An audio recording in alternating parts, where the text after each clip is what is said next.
Tim, let us know how everything feels like in Berlin right now. You are in touch with a lot of young artists. Thank you, Matthias. I definitely am. And for Berlin, it was kind of extreme shock because, as you all know, for artists, the Corona situation is a special drama. If you're a musician, all your gigs are suddenly gone. If you're a painter, your chances to exhibit at a gallery is totally gone, and so on and so forth. Important to know is that Berlin is totally different than the rest of Germany, and we are proud of it. So Berlin, for example, has got 203,000 solo entrepreneurs. That is more than 11% of our workforce. The rest of Germany has less than 5% of solo entrepreneurs. Out of this amount of 203,000, there's an estimate that at least half of them, if not even something like 55 to 56%, are involved into culture and arts. So you can imagine the sheer dramatic amount of people we have got working in that area. On top, the most important industry for Berlin, with close to 17% of its BIP, is creative industries. A typical creative industry company in Berlin is rather small. So the average members they have got, the average employees they have got, is the number 4.1 employees per creative industry company in Berlin. So just imagine all these small companies, all these creative, artistic solo entrepreneurs, and suddenly you get a lockdown, you get a cutoff. This was tremendous shock for the entire city, and I think it was harming us in the first round even more than other areas in Germany. So there is a real impact that this crisis has on that market. Now, how are the individuals coping with that? Can you tell us of some interesting initiatives that you've seen emerge in the last couple of weeks that we should know about? Yeah, actually, I can tell you about two things that I believe are interesting. One, on one hand side, it's the creative individuals. How do they react? On the other hand side, I also believe it might be interesting for our audience to see the state of Berlin they did to cope with the situation. So first of all, to the individuals. One thing that I really like is an initiative called United We Stream. A lot of you guys know Berlin for its party life. And Berlin is a modern city, so DJing, clubbing is seen as a part of culture. We take it as serious as we take the opera. And they are, like the opera, totally cut off. They reacted by an initiative called United We Stream. United We Stream links together all the well-known clubs from Berlin, and you suddenly have got a DJ performing there night by night, doing her or his sets, and people can join them online. I already know from friends of mine that they, to get the real feeling, they queued up on their balcony to have got this feeling of I'm standing in the cold and I'm entering into the club kind of thing. And they are partying and they're connecting on the cell phone with other people to have got this more of this party feeling. How is that refinanced?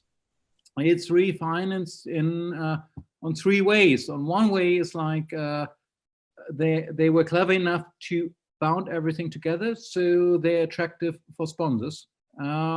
Secondly, they found a media partner. Our friend Wolfgang Bergmann and Arte is supporting these initiatives, and they're grabbing signals from them and using them on Arte.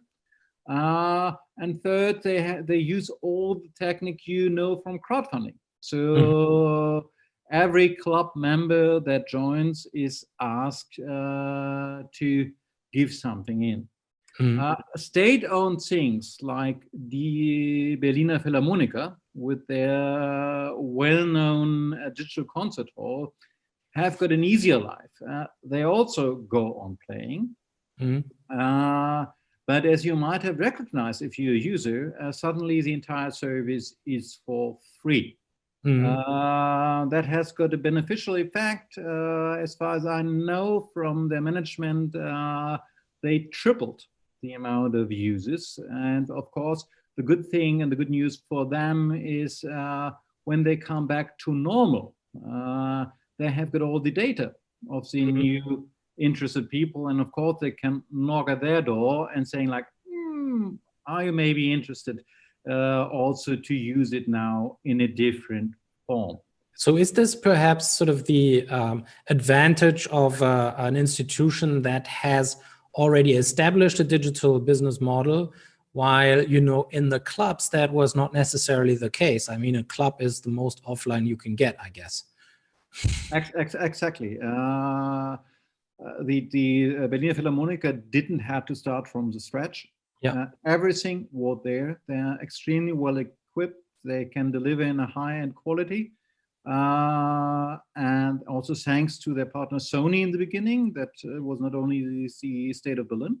And on the other hand side, what you have got is clubs now doing a step forward. I did speak to the club commission in Berlin, who are responsible. And of course, it said like, yeah, we are already discussing of continuing the service when the crisis is over. Oh, that's interesting.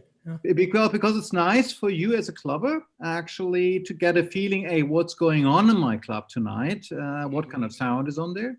On the other hand side, it's also interesting for all the people who can't use it, especially if they live remote, like in Salzburg, and they don't not remote. We're at the center. But if you're talking about club life, it might be not the best place in the world. Well, we have a great club. Don't know if it's functioning right now, but you know, underground. I doubt it. but you know what I mean. It's like, of course, like if you want to be part of Kater Blau, Berghain, Watergate, whatever, you suddenly can get an impression also if you're not based in Berlin, or if you're not one of the lucky guys who is able to pass the bouncer.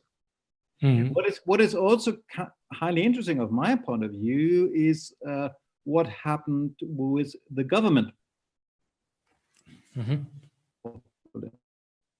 government, knowing that creative industries is the biggest and most important industry of Berlin, Berlin will be in a terrible situation if all these little companies now get broke. On the other hand side, Berlin is attractive for people like you and like all the other viewers that we have got due to art and artists. So we can't afford that our artists suffer big way. So that's why they decided to set up a program called Soforthilfe 2 program, saying different than other states in Germany, unconditional, really unconditional. If you're a solo entrepreneur, or if you're a company with not more than 5 employees, you are entitled to receive 5,000 euros full stop to cover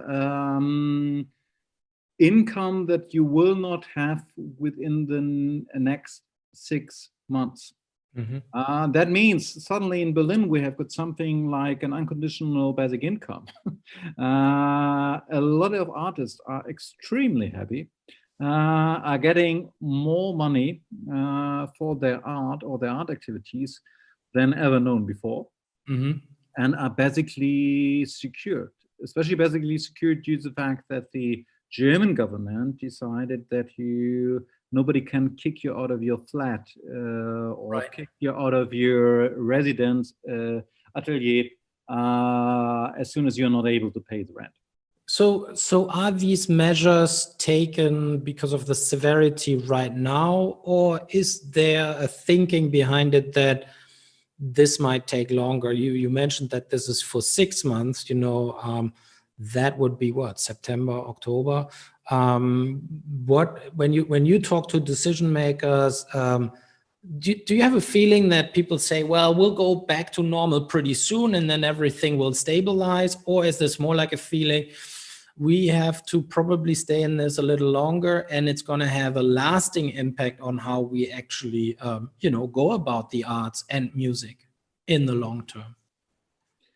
The understanding of most of the decisions maker I'm talking to is this will take a long time. There's an interview published today by the Minister of Interior of Berlin, Andreas Kaiser, saying this will not go back to normal within this year. In this case, we're talking about 8 to 9 months. And that is pretty much the feeling. There's also kind of indication even by the federal government. The federal government has also got a program that covers you 6 months. And the Berlin and the federal government have already set up talks about a new program after 6 months. So like, what do we do when the 6 months are over? So they're already preparing to be able to react by then. The understanding is we have to find new ways to communicate art. But to be honest, maybe I'm too positive, but this is also a big chance for the arts, out of my point of view. Like the example we already had got with the clubs. Suddenly you have got an additional communication tool that all the clubs have got, because they suddenly have got the equipment standing there. Or I know from a lot of galleries, not only in Berlin, that suddenly start to have got also a 3D installation in the net. It was only a few that I knew were doing this beforehand, where you virtually can visit the gallery and you can look at pictures and get more pictures, information, can even buy the pictures online. I believe that is a step forward. I believe a lot of classical places, operas that are not doing it will talk now about digital installations. And I believe especially for art forms that have got often problems to communicate, theater, opera, classical music, this might be a big advantage. Suddenly they are around and suddenly easier to communicate. So, I mean, this is all, as you say, it's a very positive outlook, and you're a positive thinker, and the initiatives that are taken are very good, as far as I can tell. But I want to just ask the question straight out. Don't you think that if our economy is, severely damaged by this crisis, then, so the first natural point where people are going to use their red pencil is the arts and other topics that I think are essential, but that, historically politicians have not deemed so essential. Yep, there's definitely a certain danger, even though you have to take in account that arts and creativity play a different role nowadays in economy than in the last crisis we might remember. If you're old enough, you're not, Matthias, you might... I am not old enough. You might remember the petrol crisis, the Ölkrise in Germany. There were a lot of cuts actually basically on culture afterwards, but that was good old times where economy was driven by production. And if you focus all your power on production, it's quite understandable that you suddenly start to cut on the art end. Nowadays, we're in the time of digital production, of artificial intelligence. A lot of things can be done and will be done by a machine. The difference between Europe and China, Europe and America. In the global competition will be ideas. Ideas are bound to creative people.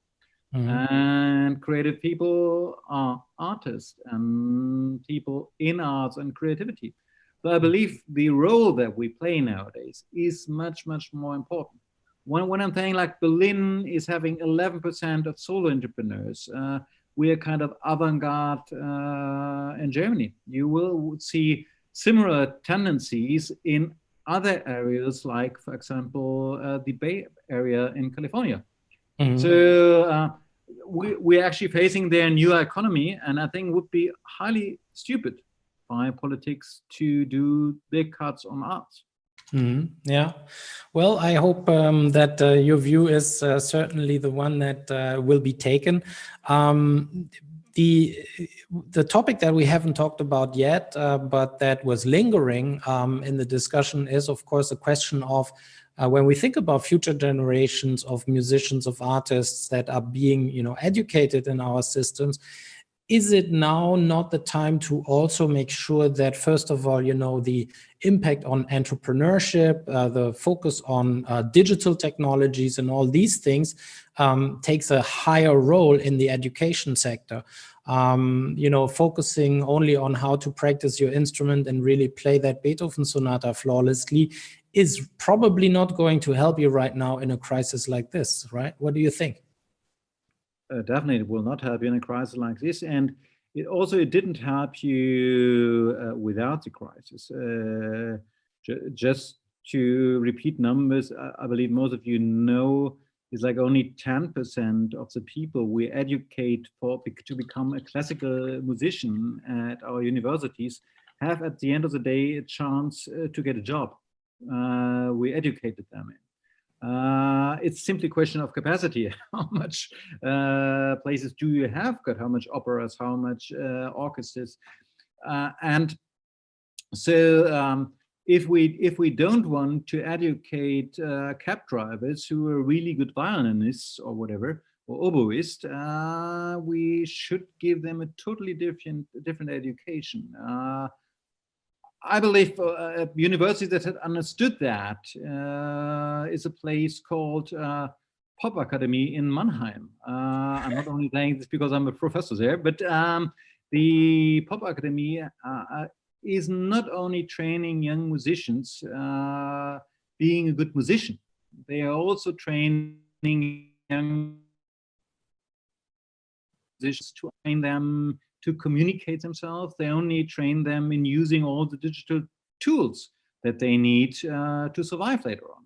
And that's something that not only goes for the sector of popular music, that is at least as important for classical music, because if you're working with popular music, you have got much more working around things, situations, than you have got in the classical music world, where it's only a limited amount of people who will make it at the end of the day. So I think, like, this is a wake-up call, and this wake-up call should be understood also by a lot of people who are in education right now. So let's, if you will, focus on the near-term future for your own business, Motor Entertainment. Your business is focused on providing services to artists. It's a new kind of a way to actually engage artists with the services they need. How is this crisis having an impact on the way that you run your business?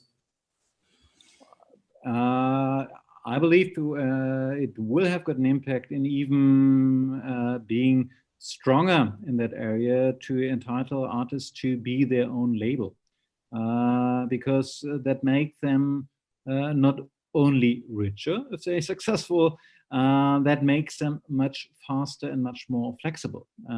It's something you already see within a crisis like this. You have to react. You have to react really, really fast. The bigger a system is, the slower it will be in the reaction. And so I believe the company that nowadays my wife is running I'm running my consultancy business. But my wife and Motor will come out even stronger out of this crisis, even though, like everybody who's involved into music, they of course hurt, because when there are no concerts, there are no gamer payments for the concerts, and so on and so forth. So everybody will have got an effect on this one. But at the end of the day, they will even be better off. I believe they will also be better off because you will have got new ideas and new formats. You might have heard about a thing called Hope at Home. Mm-hmm. Yeah, of course. That's our friend Daniel Hope. Yeah. And that's something, again, Arte and Motor and Cobalt, the Berlin production company, are doing together as a reaction on the Corona crisis.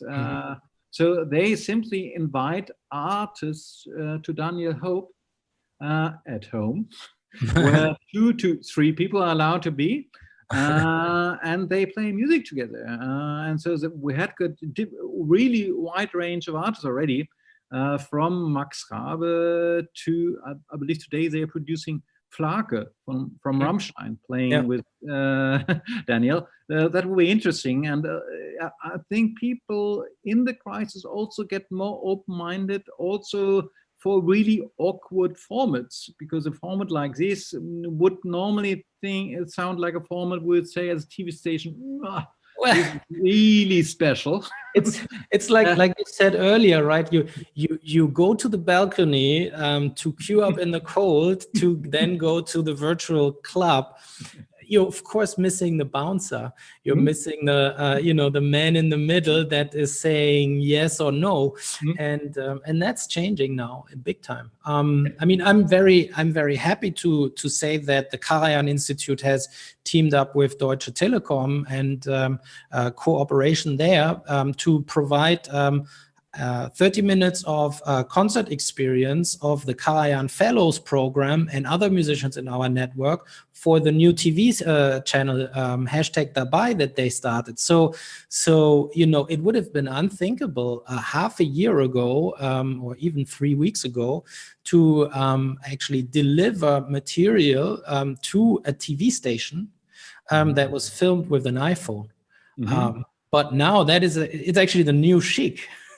Yeah, that's great, because what was kind of difficult for all the creative people was that all the established institutions like TV stations, but also operas and other things, had got so big problems with the digital, because they expect much looks but same quality that they knew from the old analog world. And that's something that is extremely difficult to make.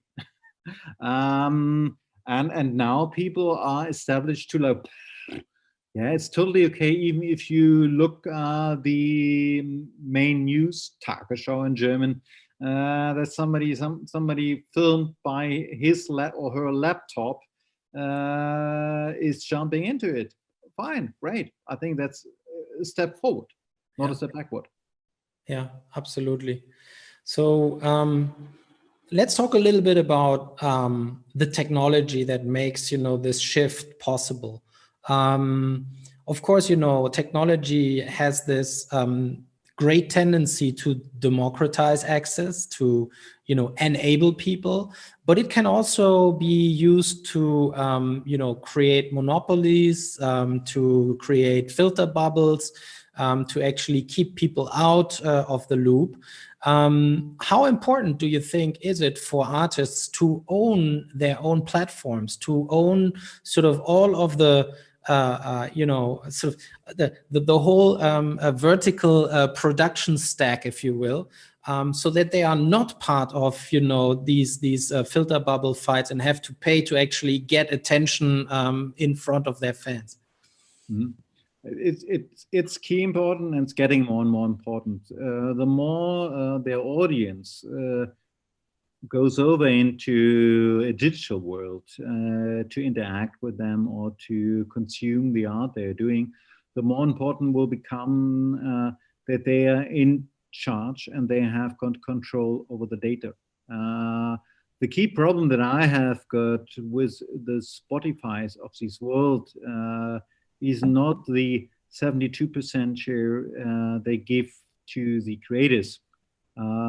There's often an unfair split between the labels and the artists. That's a different story. But Spotify is not the problem. The problem is that the artists don't have the data that's involved. And that's even worse when it comes to YouTube, Facebook, and other platforms. I believe it's key important that you are able to interact with the audience, and that not a monopoly of an American or Chinese conglomerate can tell you or can actually give you chances or keep you out of the loop. I believe what should be now at least understand by the European Union, and there's a reason why I wear stuff like this. I thought it was the US flag. No, of course not. It's our European flag, and we not only need with the so-called Corona bonds solidarity with our Italian, French, and Spanish friends, but on the side of art, we need a European understanding that we have to control the data for art within Europe with direct access, which I believe is important for the artist. It's difficult, what we heard from the Vienna Opera beforehand. It's difficult if everybody wants to do this shit on its own. To be honest, coming out of the music industry, we tried it, didn't work. The consumer don't want to have got a million of relations with different platforms. The consumer doesn't want to actually have got to pay for different streams. They want it easy. But if you want to reach a consumer and you want the artist to be able to use the data, in this case, you have to make it with a kind of European solution. It would have helped us also a lot in the Corona crisis if we would have got one European data platform that we use. Now we are begging Google to give us interaction data of people on their cell phones to know how people are moving in the Corona crisis.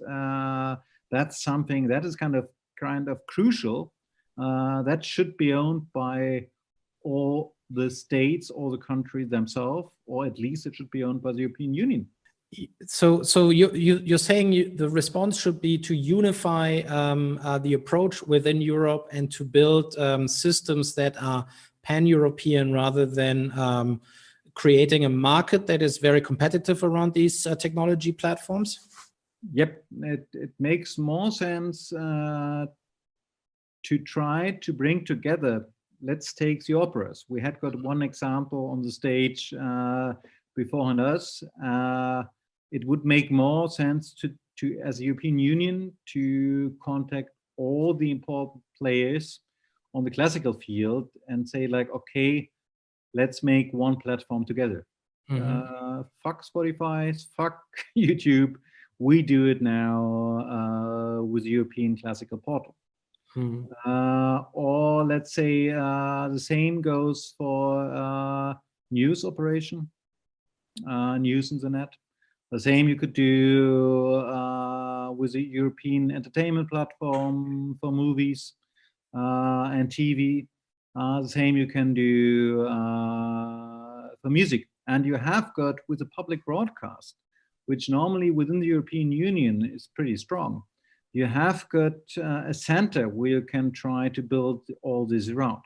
And the great thing about this would be not a Chinese or American conglomerate is owning your data. The European Union suddenly is owning your data. And the European Union within their own laws can make it possible that people like you and I, like artists, actually can work with the data they have generated. Yeah. Well, this is a little step further from the question of how can we help artists, but I think it's an important question to consider.